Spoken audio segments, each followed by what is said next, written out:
This episode is brought to you by Amazon Prime. There's nothing sweeter than baking cookies during the holidays. With Prime, I get all my ingredients delivered right to my door, fast and free, no last-minute store trips needed. And of course, I blast my favorite holiday playlist on Amazon Music. It's the ultimate soundtrack for creating unforgettable memories. From streaming to shopping, it's on Prime. Visit Amazon.com/Prime to get more out of whatever you're into. Come to me. Focus Features invites you to succumb to the darkness. Nosferatu. From director Robert Eggers comes a masterpiece of horror. He is coming. This creature is a force more powerful than evil. It is death itself. Nosferatu. Rated R. Under 17nm without parent. Only in theaters Christmas Day. Special engagements in Dolby and IMAX.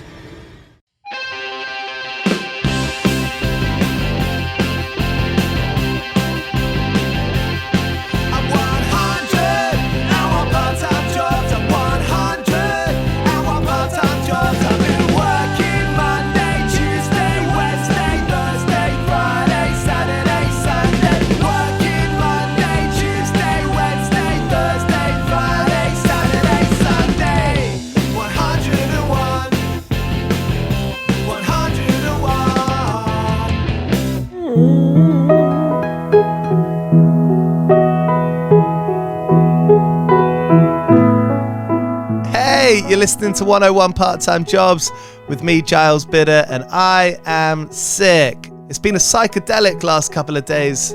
Solidarity to any of you feeling it this week.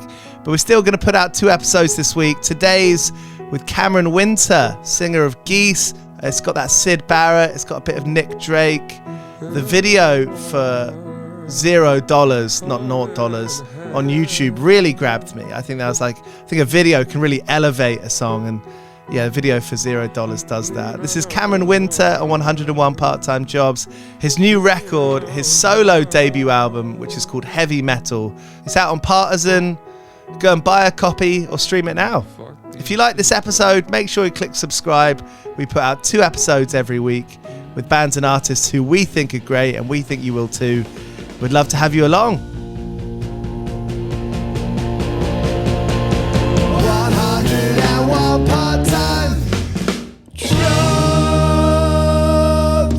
Everyone's having to be kind of creative playing music and trying to find a way to survive, and I think it's so much pressure living in an expensive city. Yeah, being creative is a real drag. It's Do you feel like you've got to do it? I mean, I know this stuff is very kind of like nose on to talk about, but I mean, I feel like if you're playing music over the age of 21, then there's something inside of you that's like, I got to do this. I have to do it. Mm-hmm.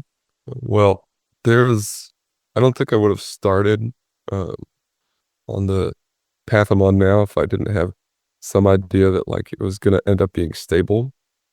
Like, at least at the beginning, because I was sort of frightened, and I'd very much been used to staying on these sort of beaten path, in terms of college and school and stuff like that. Yeah. But over the past 2 years, I think a switch has flipped where I sort of am like, well, this is sort of my fate. If I'm destitute, so be it. This is gonna have to happen now. Yeah. I had an interesting conversation about that with when we toured with the band King Gizzard and the Lizard Wizard. Yeah. Stu talked about that.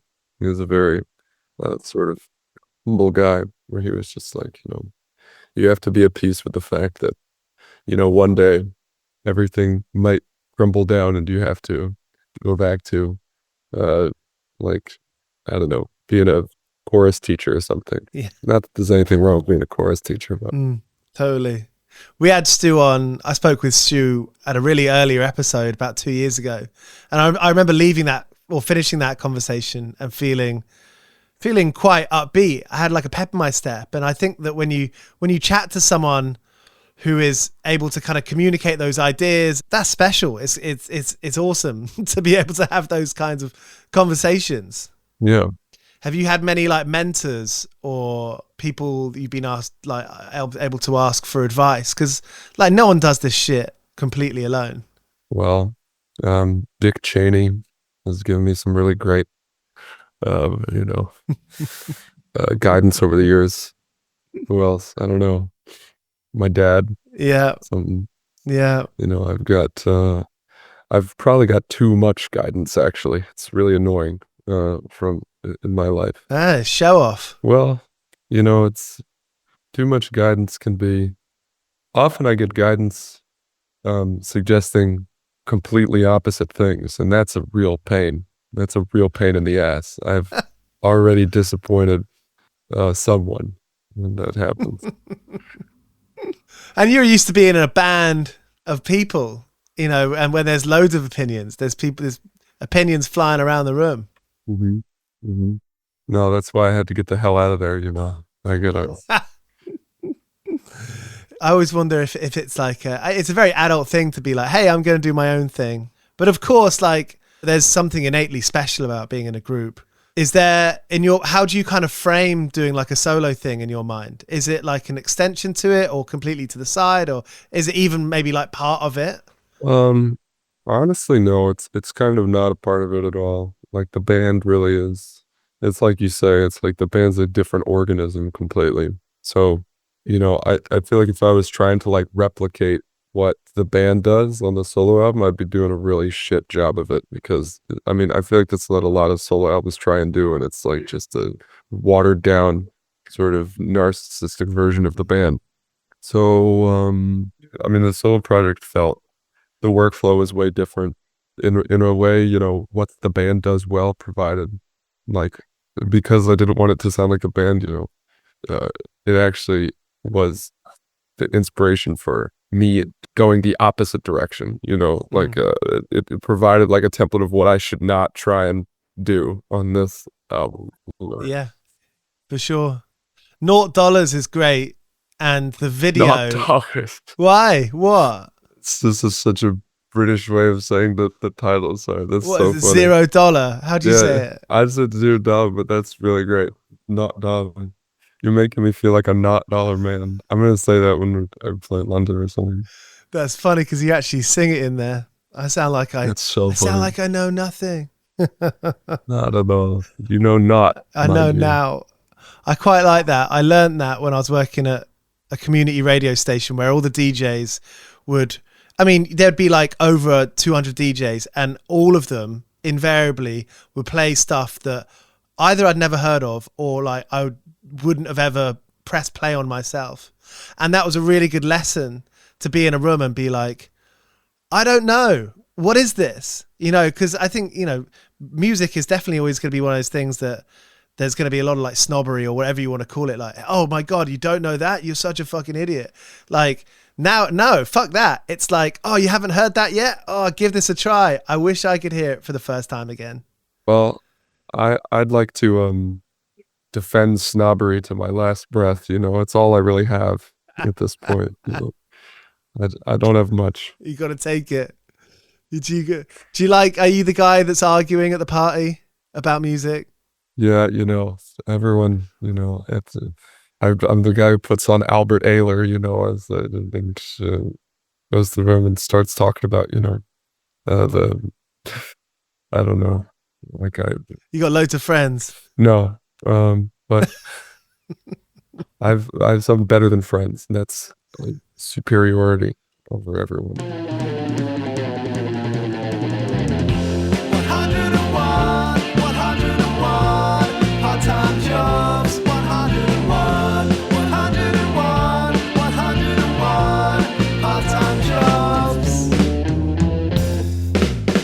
Are you sociable? Are you going out? Are you going out in New York? Are you trying to find new places?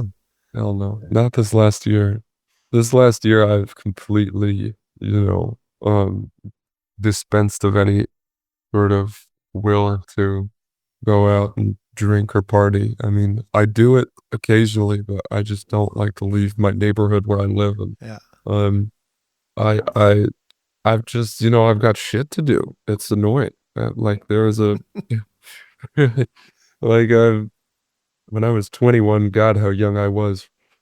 I would just be, I didn't, there was a year with not much stuff to do. So I just like, I was reveling. And now the tables have turned. Yeah, I used to think that I was doing something like worthwhile by spending the full day at the pub. Like, I was like, I'm doing something. I'm like, leave me the fuck alone. I'm doing something. Yeah. It's like, you got work to do. Mhm. Yeah. And it's like, you got to have some kind of structure to it, or you just got to do it. You just got to wake up and do it. Get the fuck out of bed, go for a shit, have a coffee, go for another shit, and then get to work. Yeah. It's, wow, you shit a lot. I mean, I typically, I've realized, I kind of have to wait a long time before I start doing any music stuff during the day. Like I used to kind of get on that sort of, just punishing mindset and thinking that would make me make more stuff. But I've realized like I can only really start like right before the evening, honestly. Uh, I have to do other shit in the morning. I have to like relax all day and then I can, it's almost like if I treat music as work, it doesn't end up very well. So I have to like, waste the entire workday and then be like, well, now there's no hope of me getting anything done. And then in my free time, I make the music, Yeah. That's all hope is lost. Is there an element of almost like tricking yourself into it? Like doing it when you're not looking? Oh yeah. It's a chess game up here, just layers of deceit all the time. Isn't that mad? That thing that you kind of structure your life around is something that it's so hard to look at it directly. Mm-hmm. Yeah. That's a conflict. Yeah. There's, I mean, it's a very sort of, like the hardest part of a job making music is the fact that it's like, your goals are so poorly defined, or like your daily tasks are so poorly defined, you have to sort of create it for yourself and then hold yourself accountable to it. And a lot of the people who gravitate towards making music are not particularly well equipped to do something on that kind of sophisticated with their daily lives. So that's why, you get a lot of people like freaking out and, just years of inactivity and they're just making shitty music because they just couldn't stop working or something like that. There's a lot of elements I've realized that you have to balance. Overthinking does not help. Kind of just got to be pretty generous to yourself, I think, and not really, because I mean, you should probably ground yourself too. I mean, I feel like having like a part-time job on the weekends or something might honestly be a good idea. Mm-hmm. Like just work in the real world, put yourself back there so you have something to like push against, I guess, Yeah, for sure. I often think of it like it's like having a sick day from school. Like, I don't know, like most people, I thought school sucked and I'd rather be out skateboarding or whatever. And, those days where you're sick, you stay at home and you watch daytime TV, it's like the sickest thing ever. But like you do that a few days in a row, you're like, you start to spin out a bit. It's a funny thing. And that's all in your head. It's all in your head. Yeah. It's the hardest job in the world. What are some of the hustles that you've done in New York? Have you been on the sort of the Craigslist or the kind of side job bits and bobs over the years? Yeah, mostly when I was in school, but I mean, I really had no idea how to. Money really, really stressed me out when I was younger. Even like I've never really been the type to just spend and be broke and stuff like that. Like that always freaked me out. So I would save up a lot. I worked as a camp counselor for like 3 summers when I was like 14 to 16. I was the youngest counselor they ever hired at this camp that I went to because I was so goddamn responsible and great. And then they sort of instituted a rule after I went there that they raised the age you can hire counselors because I think I was a bit out of my depth. That's good. And then I worked as a dishwasher for like a summer at this diner. And then I was a dog walker. Yeah. And I loved my dog walking job. I thought it was so, after working like, I essentially was a dishwasher at the camp too. So after working there, doing that for like a couple of summers, I was like, oh my God, I get to be outside. I get to hang out with dogs. This is fucking amazing. I thought I would never get a better job, honestly. And you chat with other dog owners. You chat with the kind of people that you'd never run into. I mean, maybe you wouldn't want to, but you're hanging in the dog park. It's a different world, baby. Different world. You know, dogs have different societies than people. The cultural differences are vast. Things that are natural to dogs, you know, upon first reading, would be incredibly intimate for human beings. So I was, you know, brought into that world. I was bitten in the leg. I still have a scar by a pit bull rescue named Deborah at one point. Although she was very sad afterwards. She was very Deborah was interesting because she would literally try and kill other dogs. She never barked. She never made noise. She would just, the moment she saw another dog, she would just like pull as hard as she could. She was going in for the kill. She was used as a fighting dog.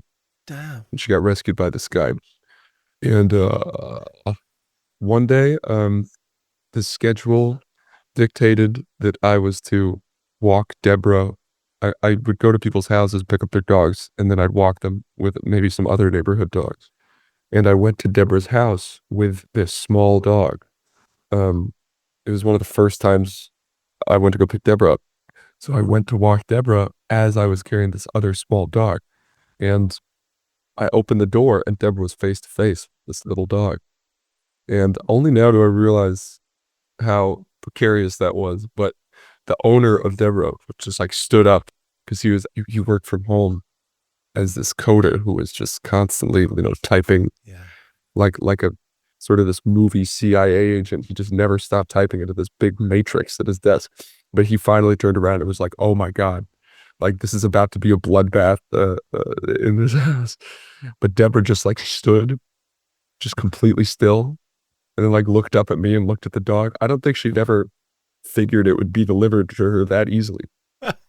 But she did not kill the dog. She in fact, after about 10 seconds, I think it was because the dog was little too, like so little that Deborah was like, I could easily take this thing, you know. Finally relaxed, and they got along great for the rest of their thing. It was just 10 seconds of deciding whether or not to let him live. Yeah. Sympathy offering. Yeah. You know, she'll kill people her own size, you know. Have you got any of your own pets? I have a cat. Yeah, what's their name? Puma. What's up, Puma? Well, what's your relationship with Puma like? It's cordial. You know, we're on good terms. Respectful. I feed her and pet her, and she sleeps a lot, and we get along quite well. I think, you know, some days she needs some time alone, and I respect it. Mm-hmm. Other days she's a bit more friendly. Mm-hmm. Is Puma on your bed at nighttime now? Do you get into bed in the New York cold, and after 20 minutes you feel this floop, and there's a nice little warmth bit on your legs? Occasionally, when she's really feeling amicable, you know, she'll cuddle a little bit. Yeah, we're complicated people. A bit of respect goes a long way. It's true. Yeah. What are other people around you doing? I mean, like playing music. I feel like you can be in like a sick band and like tour a lot and get to that point where it's like, okay, this just isn't financially viable. I'm out. Do you know many people like that? Yeah. There was a band who we loved. We opened for them a couple times called the Bobby Lees, and they were an example of a band who was really good and who was sort of a real fixture. And they're a Woodstock band, and they would play there all the time. And they literally, like this past year, they were just like, they released this Instagram post. It was fucking depressing. It was just like, we're not gonna do the same. Like, we literally can't live if we keep doing this. So we're just gonna stop. It's really too bad. Yes, that's dark. But you know, I know some other people, some other bands who are like not the most, you know, prominent indie bands, but like people who are like fucking on like year-end lists and stuff like that, and have big opening slots and go on tours to like not a tiny audience, who literally don't own apartments. Like they just live on the road or crash people's houses because that's the only way they can make it work. There's all sorts of people who, are relying on weird other sources of income. People who deal drugs, all sorts of stuff to sort of make it work. I've been pretty damn lucky, honestly, in that this is my only job now. Nice. Do this stuff. But of course, I'm pretty frugal at the same time. Do you feel like you have to be smart as well? Like if you're sort of, do you have a manager?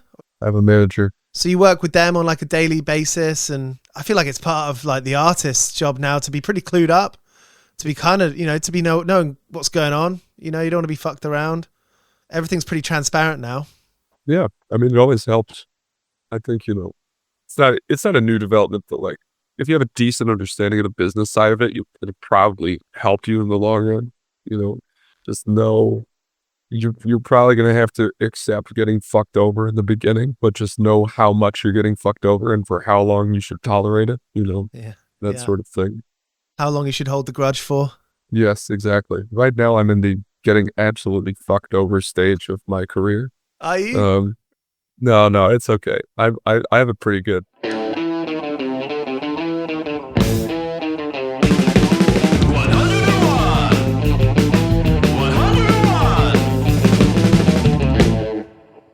Hey, good luck with the solo record. I mean, speaking about writing it and producing it, what was the most memorable day of it? Hopefully not much. I mean, it was fine. Like, it was kind of grueling, I will say, the process. Like, it was a lot of technical problems that had to be solved. Like, we were setting up, me and the producer of the album were setting up in the producer's house upstate. We brought a lot of mics and tape machines and stuff up there, and they had just finished like wiring it right before I got there. And we just had to figure out how best to make it work. And it was just, sometimes things came together really quickly and sometimes it took a long time. Mm-hmm. That's the nature of these things. So you were kind of building the studio, you were kind of doing the patches and the, what do you call it? The routing of all the channels, which I guess usually in a kind of like a well-worn studio, those are kind of obvious. They're already done. You don't need to think about it. That was like, you had to go in and you were like, okay, how does this work? Basically. Well, it ended up being fine. Yeah. It's great. Yeah. Nice. Well, yeah, look forward to it. I love $0. It's great. I love the video. The video's sick. I mean, it's pretty hard to make a music video now that elevates the song. That's what it does. Thank you. I'd like to make more music videos like that because it was so fucking fast to make, honestly. Like I'd spent like months on other music videos and no one gives a shit. So from now on, I will be doing single shot music videos that take place in public parks exclusively. It captures the spirit. It captures a kind of like lowliness in a busy place spirit. Crepes. I resonate with it. Is it you singing? Are you actually singing into the mic? Is that on the audio of the video? Is that as live? Yeah. Fuck yeah. That's cool. It must have been fun. It's kind of like a jackassy kind of approach to it. Yes. No, we had to cut the part where I get, hit by a bus or whatever, or I dip my balls in a shark tank or something like that. That was the other idea. Next time you can give me a call and I can be your stunt nuts. Oh, thank you. Yes, I've been looking for. We have many roles available for anyone willing to risk their testicles for art. Always for art. Hey, thanks for the chat. I just got one last question, or sort of something to pitch you. Is that I feel like most people have had those days at work where you fucked something up and you cause the company a lot of money or you break something and you're like, fuck, I just want today to end now. And I think maybe it's like good to air these things. So have you got anything you'd like to bring to the table, Cameron? Oh my God, I have so many of these. I have two, actually. One of them was at this diner job I had. It's pretty simple. I just spilled a whole tray full of dishes right in the middle of the restaurant. And this couple sitting next to me just looked right at me like I had just killed their puppy or something like that. Like they were just horrified that I dropped this thing. And I remember being like, come on, I just dropped some dishes. Then the owner of the restaurant came out and was just this old Greek guy named George. And he was just like, what are you doing, kid? You're killing me. What are you doing? Oh my God, what are you doing? Why would you do that? Like I'd done it on purpose. It was just like, why? It was too bad. And then the other one involves saying a bad word, but I'm gonna say it. Okay. Because it was reminded this story takes place in 2016. But anyway, I was put in charge when I was 14 at my aforementioned job at camp. I was in charge of making this sort of Kool-Aid thing called bug juice for all the kids. And I basically actually, I don't know if I can tell the story. yeah, let's leave it. There's a fucking cliffhanger. Yeah. Maybe it's best left in the past, actually. But suffice it to say, I messed up the bug juice. And that was Cameron Winter here on 101 Part-Time Jobs. His new debut solo record, Heavy Metal, is out now on Partisan. You can pick it up. You can stream it everywhere. Thank you so much for being here. 2 episodes every week. We're going to carry on through Christmas and New Year's.